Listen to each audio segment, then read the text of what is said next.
Hi, welcome to the show. I'm Ken Moore, and this is Local Matters. And today I have with me Jessica Howard, the president of Chemeketa College. That's right, all of them. She's the one. She's steering the ship through this storm. Jessica, so good to have you back. Thanks so much, Ken. There's been a lot happen. We talked about 6 months ago in February, and I wanted to have you back to hear about all the new things were going on at Chemeketa. You had only been there a few months then. Now it's been a year. But that 6 months brought something that we had no idea was brewing in February when we talked. And so I'm glad you so people can understand what's going on at Chemeketa now. So what's the top of your mind? What do you wake up to every morning thinking, oh my gosh, I've got to do this? What is it?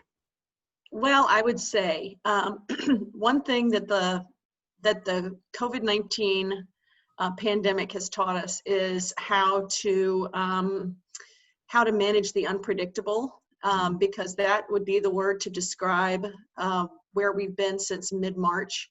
The sharp turn, I call it turning a cruise ship on a dime, which is what we did over about a 3-day period there in mid-March when we went remote and got the spring term completely transitioned into a remote or distance environment within a couple of weeks, and then had an entire spring term where everything was online or remote.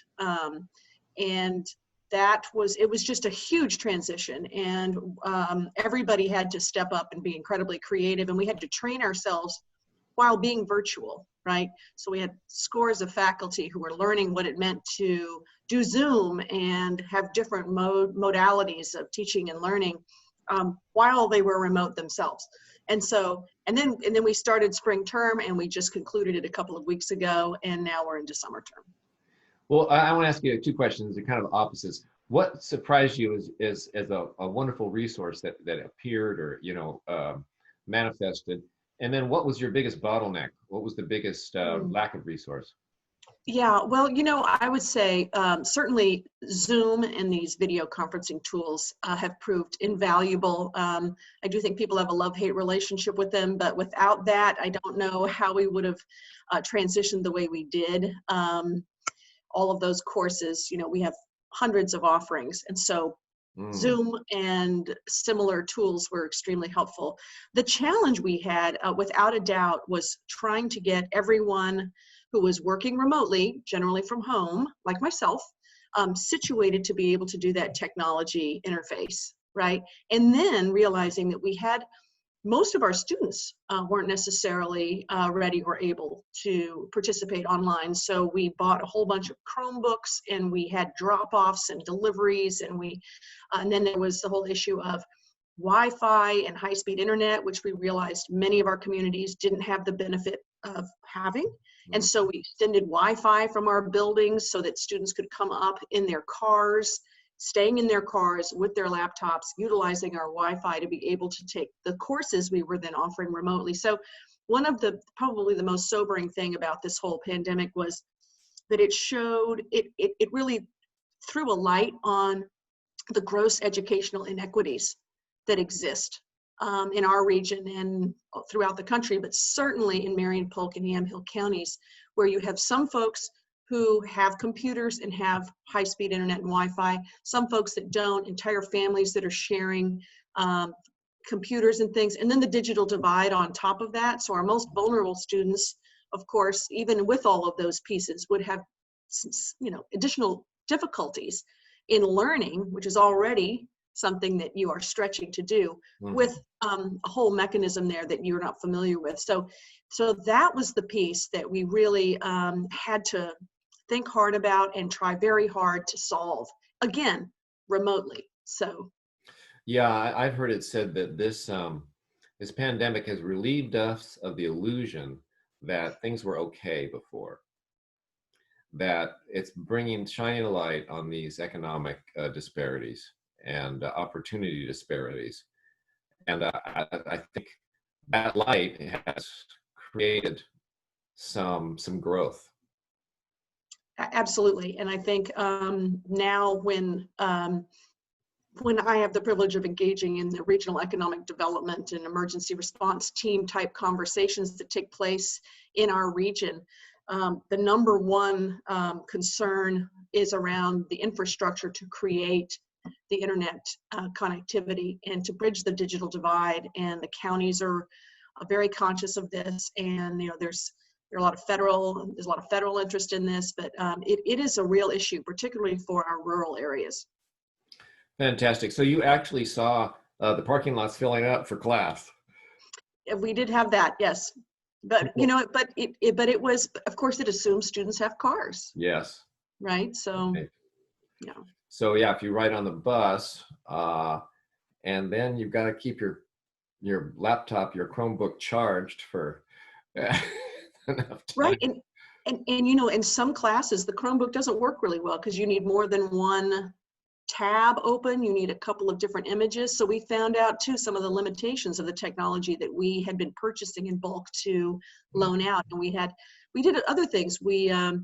Our bookstore was waiving the delivery fee, and so if you needed a textbook, you would place your order and then they would mail it to you without charge. So there was no delivery fee. And then we had our lending library, which provides textbooks for free, doing the same thing. So we sort of went into overdrive trying to get the resources piece up and running for our students.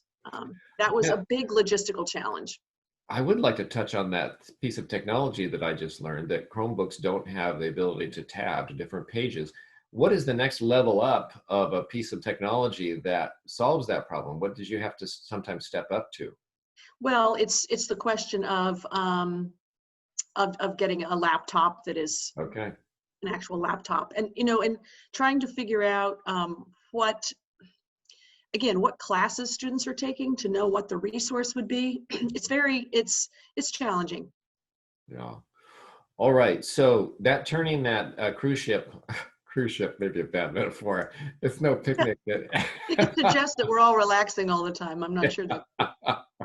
So you made this enormous switch in just a few weeks and opened up. That must have felt like quite an accomplishment. And yet, even though you still had a lot of rough edges to round out to get people in it, how's it going now? Well, I do feel like we've been. I'm proud of the college. I think the college has done tremendously well in making the transition, and now we're in the summer term, which is always a less populated term, and with the loosening up of some of the guidelines from the state level, we do have a very small number of face-to-face offerings. Those are for classes that really cannot meet their learning outcomes without being face-to-face. So think of science labs or career and technical labs, like automotive, right? Or EMT or fire, right? Fire technology. And so there are just some things that they have to do in an applied learning way because that's what they're doing. Yeah. And so in order to do that, we established a task team that's led by our emergency and risk manager. And every single one of those offerings went through this process to make sure that every single aspect of what it means to offer these courses in a safe way to faculty and students could be accomplished. So things like making sure that there's at least 6 feet of distance between students, making sure face coverings are in place, providing those where necessary, in entrance, egress, all of those pieces, and enhanced cleaning protocols, and even figuring out then what happens if someone does test positive, what are the protocols then? And so we've got this finite number of courses that are actually running. We also have our testing center open, which is something maybe people don't know about, and it's really, really, really important. It was our first face-to-face experiment, if you will, that we put into place around the June time period. And if a student is ready to take the GED, Mm-hmm. which gets a course, which is the high school equivalency exam, it really has to be done face-to-face. So there really aren't options to do that online, at least not at that time, and certainly not easily so. So we put this in place because we realized that we have students who, without that high school equivalency, could not qualify for state or federal financial aid to go to college, and couldn't, of course, apply for jobs where a high school equivalency is a requirement. So it was a real barrier for students to not have that testing ability. And so we went through, and we have now, both at the McMinnville campus, our Yamhill Valley campus, and on the Salem campus, we have the testing center available. And so we can take a finite number of people. They go through this very specific way in, and they are, again, it's all very carefully offered. So we have that also operational face-to-face, because you can't really do that well otherwise. Well, one of my concerns is that people watching will spread the word of what's available at Chemeketa. So I'd like to back up a little bit to maybe you could enumerate a few more of those classes that are doing hands-on with social distancing, you know, now or will be available in the fall. Well, it's the ones that I just described to you. We've got a couple of health career-related labs. These are programs with cohorts of students that are doing the non-applied piece online. Now, every single other offering that we have, we are doing online, or what we call remotely, which means through the computer, right? Through Zoom, through other mechanisms. So actually, we are offering pretty much what we always offer. And the same is going to be true for fall. Again, those courses that we cannot offer online to meet the learning outcomes, those will be the ones that will be face-to-face. They'll be very small classes, because if you have to have 6 feet between, typically that means about 8 students rather than 24 students, or whatever the normal maximum is. But anything that doesn't have to be face-to-face, that isn't that applied learning piece, is going to be offered just online. And so that's what we did in the spring, and that's what we'll do in the fall. Well, that's important. I just see very few gaps here with what you've been able to create. I want to ask you personally, Jessica, you know, you have worked your way to this position. You were chosen out of dozens or maybe more applicants for this job. You're well qualified with your experience, and I think people can tell that you're the right person for this job right now. But I want to ask you, what has challenged you? I mean, you've met new challenges personally. What of your strengths and your weaknesses have you noticed because of this overwhelming responsibility that's come to you? Well, I would say, you know, one of the, there are two, I think, really big challenges in a situation that we found ourselves in, which is an emergency that lasts for months, right? And, you know, you have to be reactive, and you have to be responsive. You have to be decisive, but you have to be as thoughtful as possible so that you don't inadvertently, you know, hurt folks or their opportunities. So that whole responsive, sort of emergency responsive piece is something that the entire executive team we had to get into that mode immediately and stay in that mode for months.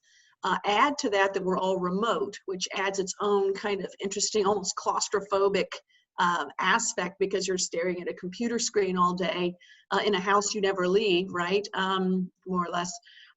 Very, very, very stressful, right, on the executive team. But there's that responsiveness, and I think Chemeketa did that very well.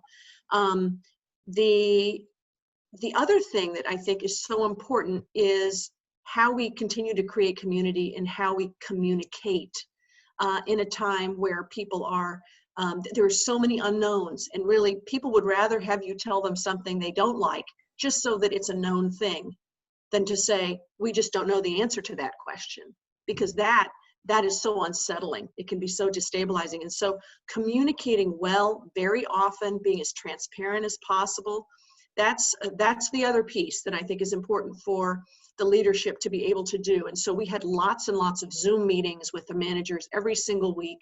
We communicated with all the community colleges have been communicating at least once a week through this entire pandemic. We still do. First it was every day, then it was twice a week, or 3 times a week, then it was twice a week, and now it's once a week. But you know, this connecting to share resources, and then again, as I say, I can't stress enough the communicating out, because people are looking for direction, guidance, for a way to understand things as being comprehensible and comprehensible. And so that communicating, I think that is a strength I think that I bring, and the team is very good at that too. One of the things that has caused so much concern at, in the institution, right, is not just how do we make this change? It's a health crisis that we're in, but it's the economic crisis piece as well, which if you are funded by the state, which we are in part, and then to see that this, Oregon, most of the state's coffers come from personal income tax, which means that when folks are not employed, there's not nearly as much tax, which means that when employment suffers the way it has, the way it did back in the Great Recession, the state's budget takes a massive hit, and then that affects all of us public entities who receive funding from the state. And so the concern became very obvious immediately that we were going to be very affected by cuts in terms of our state funding over the next 5 or 6 years as a result of this. So how to prepare for that, right? Can I ask, yeah, very strong.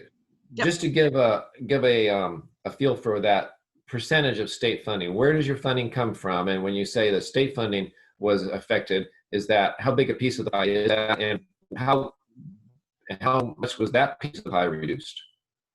Well, okay, so our funding is basically a three-legged stool. We have tuition and fees, and then we have money that comes from the state and property taxes. There's an equalization formula that I won't bore you with, but basically the total public resources, which is the property tax and the state funding, makes up the majority of our funding, maybe 50-something percent, 60%, something like that. So the actual state funding piece, which is about it's between 30 and 40% of our total budget, that's the part that will be affected by the state's, what happens to the state budget because of the economic downturn. And so we have not received a cut yet. It was anticipated that we would receive something like an 18% cut in the next year alone from that 30-something percent, okay? Turns out it may actually, again, it remains to be seen because the legislature is probably going to call a special session towards the end of summer, and we'll find out how much will be cut in the next year. They're anticipating an even bigger cut to come in the next 2 years. So the biennium 21 to 23. So we're trying to keep all this in our mind because we have to be a viable institution, very strong for our community, because we are the workhorse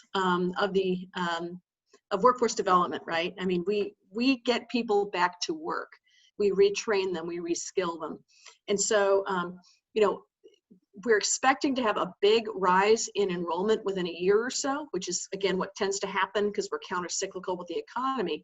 And by that time, we expect to have this cut from the state, which means we'll have fewer resources to serve this larger number of students. So we're trying to understand that we need to, conserve our resources as much as possible and to prepare for what's coming and to be able to serve the community. So we've done a number of things. We ceased with the scheduling of our part-time and our part-time employment workers, about 250 people. We did that almost immediately. Then we offered a retirement incentive, which a number of folks took advantage of. We are holding most recruitments. We're freezing most positions, so when someone retires, we're not necessarily, probably not, filling that position. And then we engaged in furlough days for the summer. So we're doing this sort of phased approach to just try to stay as frugal as possible to prepare for what's coming. So that, all of that on top of just the world we're in and this massive amount of change creates a lot of concern and anxiety among our people in the college. And so managing that, I think, is something, it could be the most important thing, and getting through it together and communicating that we're all in it together, right? So that's been a big piece of this. I imagine then that you have several budget scenarios that you've created depending on funding. And so you have many futures that you're looking into. I can imagine that is stressful, and like this word that keeps popping up is uncertainty. and you're dealing with that, you Mhm. know, on a regular basis.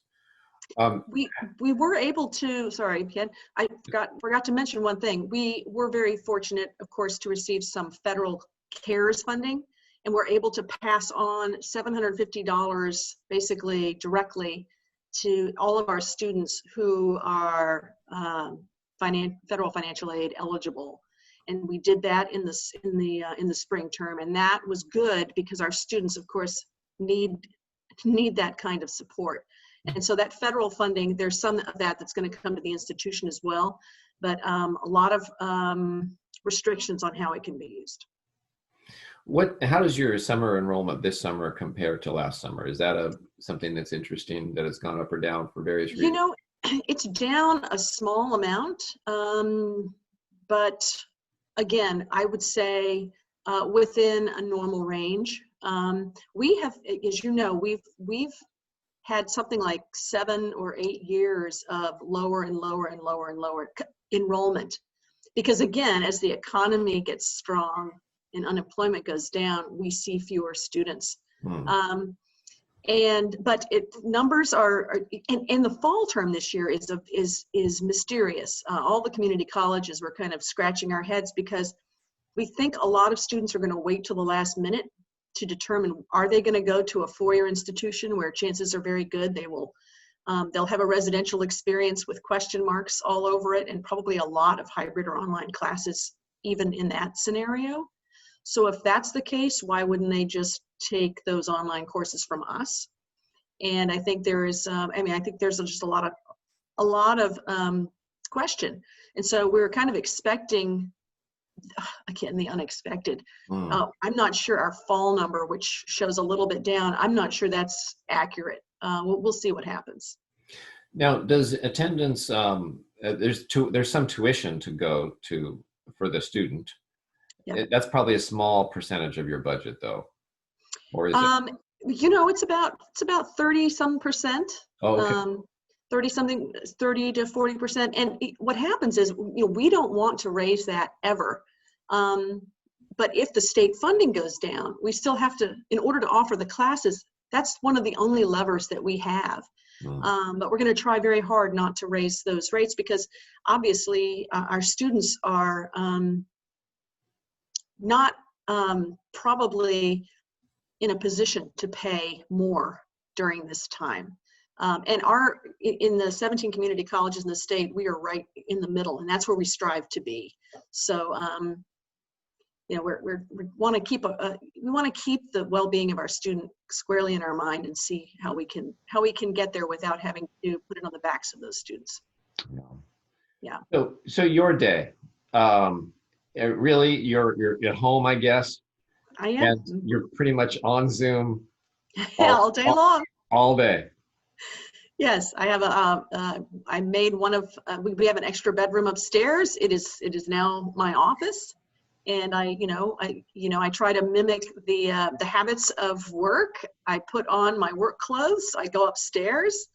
I'm in front of the computer, and then I go downstairs for lunch, and I come up. It's that whole thing. Today, actually, I have the wonderful opportunity to go to campus to get some things. But campus is it is not open to the public, and we're being very careful about how we interact. Right. So some of these hands-on classes, though, they're not taking place at the Chemeketa buildings. Oh, no, they are. Okay. And we've got some at different locations. It just depends. Like, for instance, our Brooks Center, which is our emergency services, center there in Brooks. We've got a couple of our face-to-face labs taking place there. Okay.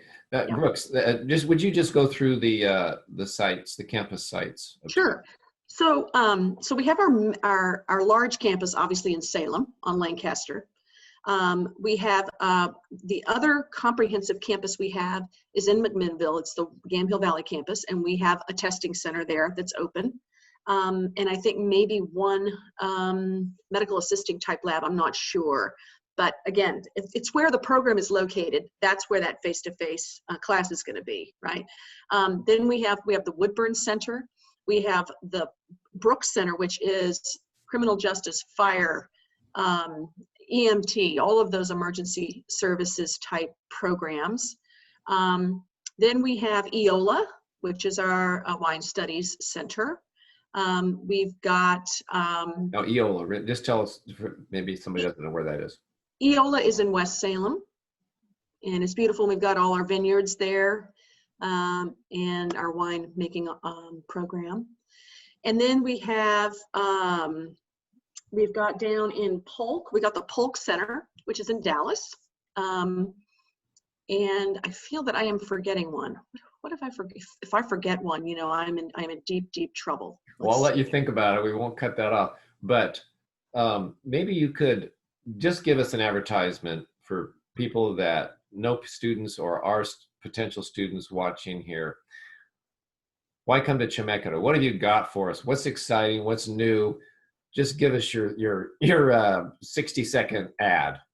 Okay, well, let me just tell you, the last one I'd forgotten to mention was CCBI, which is in downtown Salem. Well, 60 seconds, I would say, you know,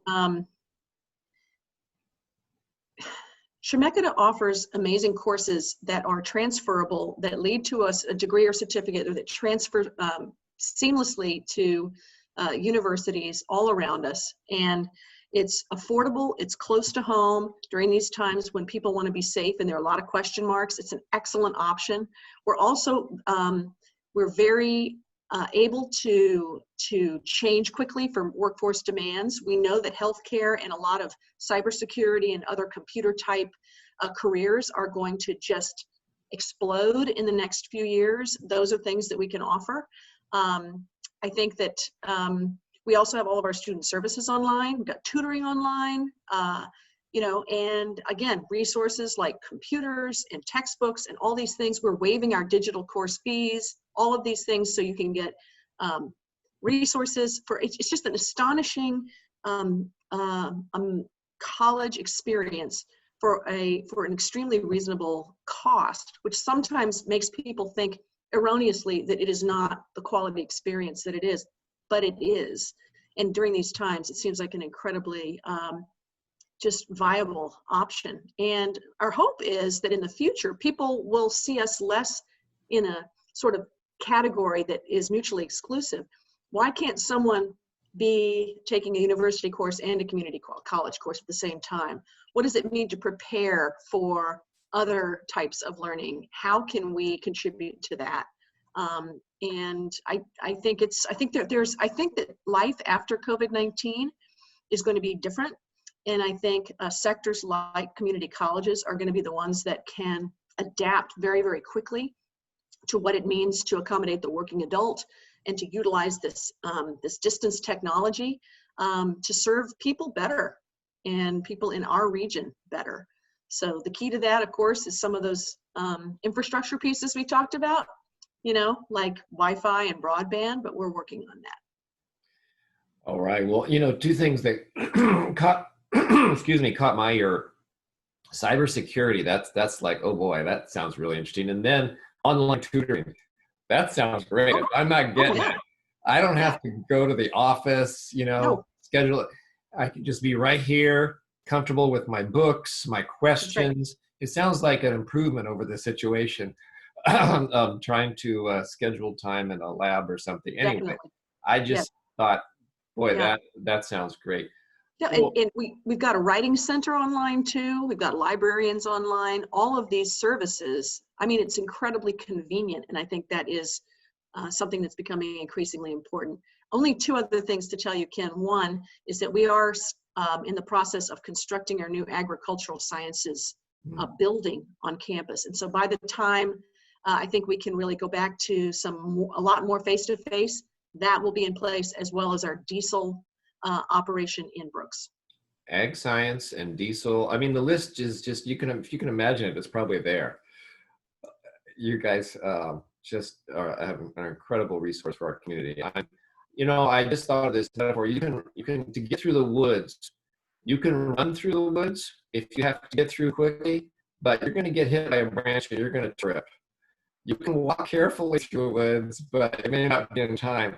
And so you talked about being responsive and yet careful. And I just see you trying to doing the impossible now, and there's going to be some, like you said, Chromebook doesn't have tabs. Yeah, oops. But the fact that you've turned this huge institution so quickly into something still that is so viable, I think, is a real testament to you and your staff. And I just say congratulations. I'm happy to have had you on the air today so people could know about this incredible thing that Chemeketa is and about how wonderfully it's being led by you. So thank you very much. Thank you, Ken. And Chemeketa, I'm so privileged to be a part of such an amazing place. Very good. Well, we'll talk again. I hope so. Thanks so All right. much.